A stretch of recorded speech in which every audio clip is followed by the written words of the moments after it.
उद्घोषण तत्व 11th class के लिए है।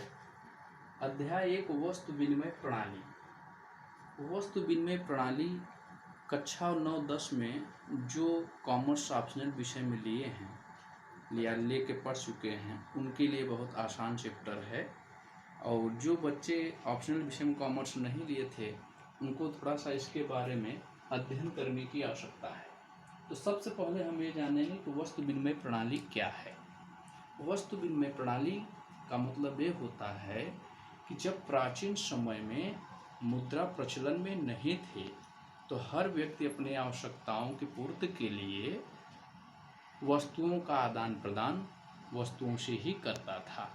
इस प्रकार से हम कह सकते हैं कि वस्तु विनिमय प्रणाली एक ऐसी प्रणाली है जिसमें वस्तुओं का आदान प्रदान वस्तुओं के द्वारा ही होता है, जिसको हम क्या कहेंगे, वस्तु विनिमय प्रणाली।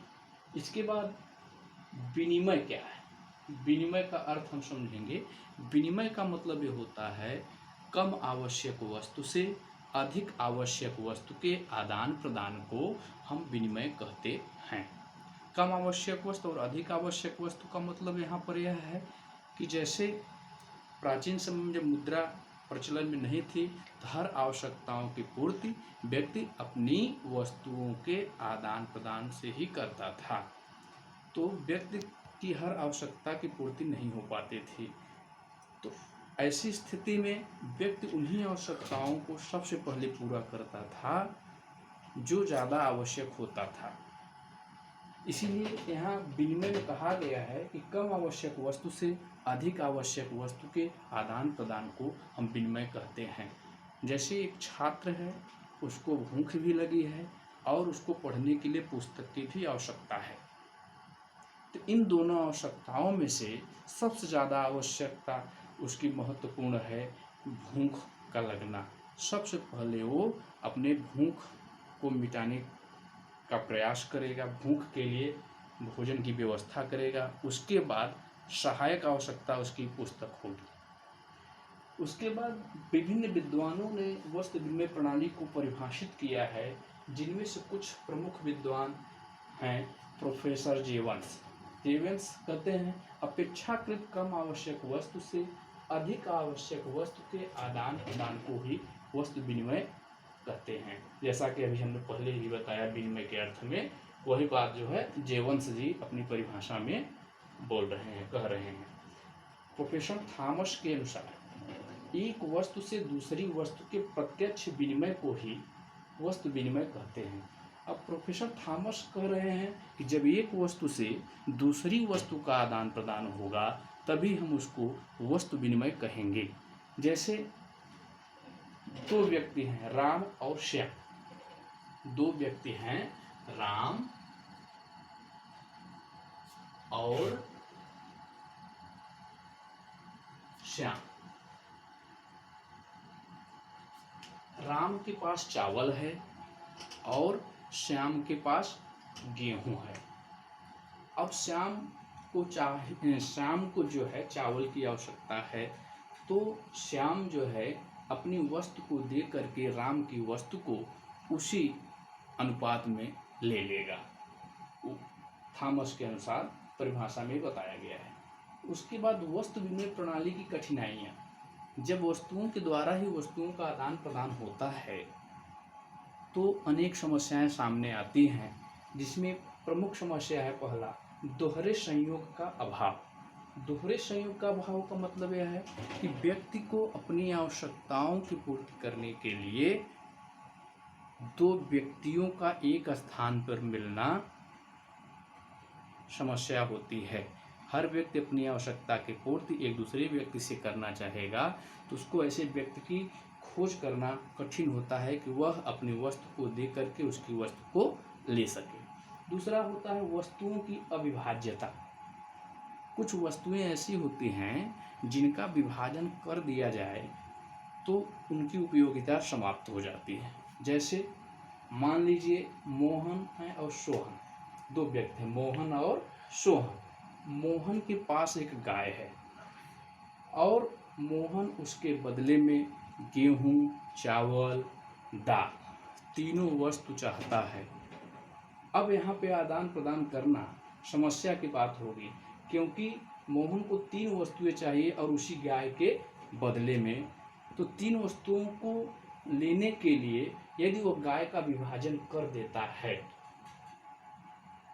तो गाय मर जाएगी, उसकी मृत्यु हो जाएगी। ऐसी स्थिति में उन 3 वस्तुओं को प्राप्त करने के लिए वह वस्तुओं का विभाजन नहीं कर सकता।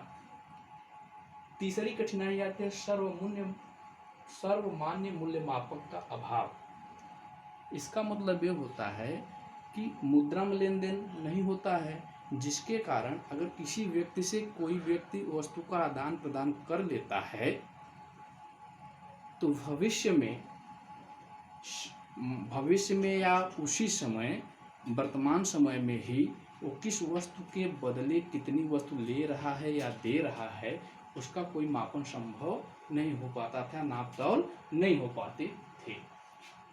संचय का अभाव, कोई भी व्यक्ति वस्तुओं को अपने पास अधिक समय तक संचित करके नहीं रख सकता, क्योंकि अधिक समय तक वस्तुओं को अपने पास रखने पर वे वस्तुएं नष्ट हो जाती हैं, खराब हो जाती हैं, उनका उपयोग समाप्त हो जाता है। भावी भुगतान में कठिनाई, मुद्रा का प्रचलन में न होने के कारण अगर कोई व्यक्ति कोई सामान कोई वस्तु किसी दूसरे व्यक्ति को दे दिया है तो भविष्य में जो वस्तु वर्तमान में उसने उसको दी है उसका भविष्य में कितना मूल्य होगा यह निर्धारण कर पाना कठिन कार्य होता है, क्योंकि जब उसने उस वस्तु को दिया है उस समय ही उस वस्तु की कीमत नहीं मालूम है, तो भविष्य में कितना होगा यह निर्धारण कर पाना एक कठिन कार्य है।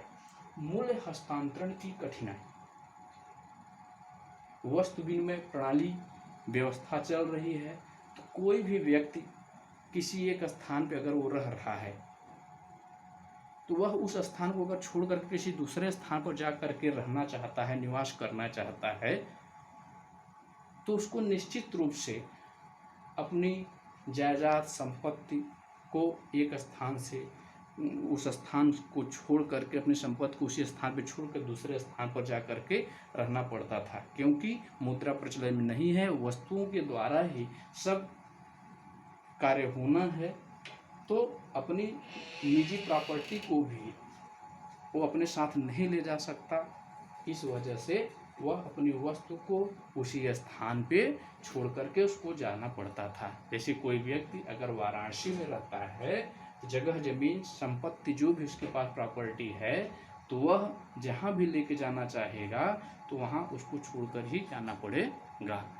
ये टॉपिक्स जो है बहुत ही आसान टॉपिक्स है और इसको एक बार आप लोग अध्ययन करिएगा। जहाँ पे कोई समस्या होती है अगली बार जब वीडियो इसका आएगा तो उसमें जो भी टॉपिक जो भी समस्या होंगी सबसे पहले उन समस्याओं का हम निदान करेंगे, उसके बाद फिर आगे बढ़ेंगे।